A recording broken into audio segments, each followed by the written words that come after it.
తలగలాడిండు sir గుర్తుకొచ్చిండే అబ్బా నా బిడ్డ సార్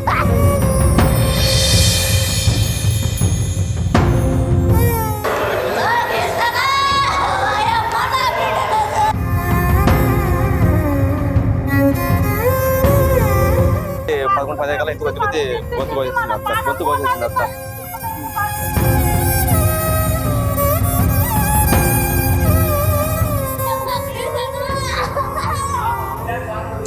వచ్చేది చంపి పేరు చెప్పింది వెంకటేష్ కొటాలు ప్రవీణ్ తమ్ముడు అని.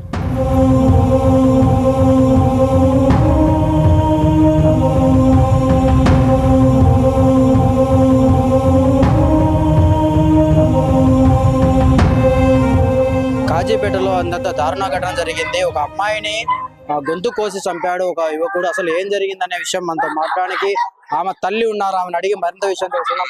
మా అసలు ఏం జరిగింది మా?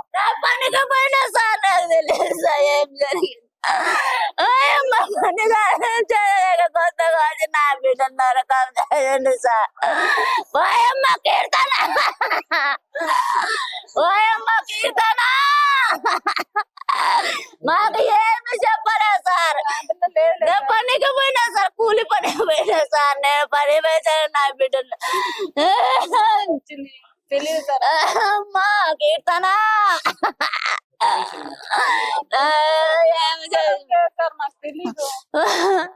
నా బిడ్డ సార్ ఎంత తలగలాడిండు సార్ గుర్తుకొచ్చిండే అబ్బా నా బిడ్డ సార్. ఏ మెసేజ్ చెప్పలేదు, ఏ మాట చెప్పలేదు నా బిడ్డ. ఒక్క రోజు కూడా ఏమి చెప్పాడు. కొట్టాలంటే సార్ కొట్టాలి, ఆంజనేయ కొట్టాలు. ఓయమ్మ తల్లి కీర్తన కీర్తన ఓ కీర్తన అయ్యమ్మా చెప్పేదానికి ఏంటంటే పిల్ల చేస్తారే మా పిల్లకి అసలు ఈ తలకాయ ఎత్తింది కానీ తలకాయ ఎత్తుంది. ఎవరితో పరిచయం మాట్లాడు పెద్దగా మాట్లాడదు, ఎప్పుడు ఇంట్లోనే ఉంటది.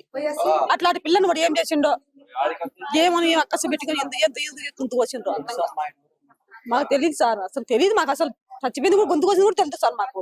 వీళ్ళు పని వేసి చూసేలకు బాగా తెలిసారు అర్థం చేసింది.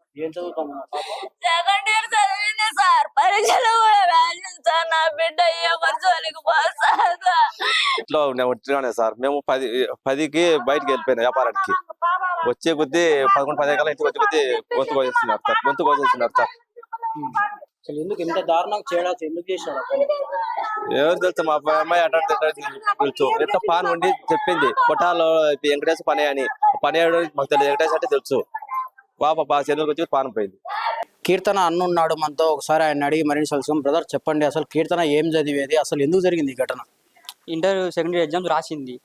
ఈయన మేము రోజు ఇంటికా అట్టే ఒకటి ఉంటుంది. ఇప్పుడు మేము వేరే సాడికి వేసే కొద్దీ పని ఉండి వచ్చేది చంపి పేరు చెప్పింది వెంకటేష్ కొటాలు ప్రవీణ్ తమ్ముడు అని.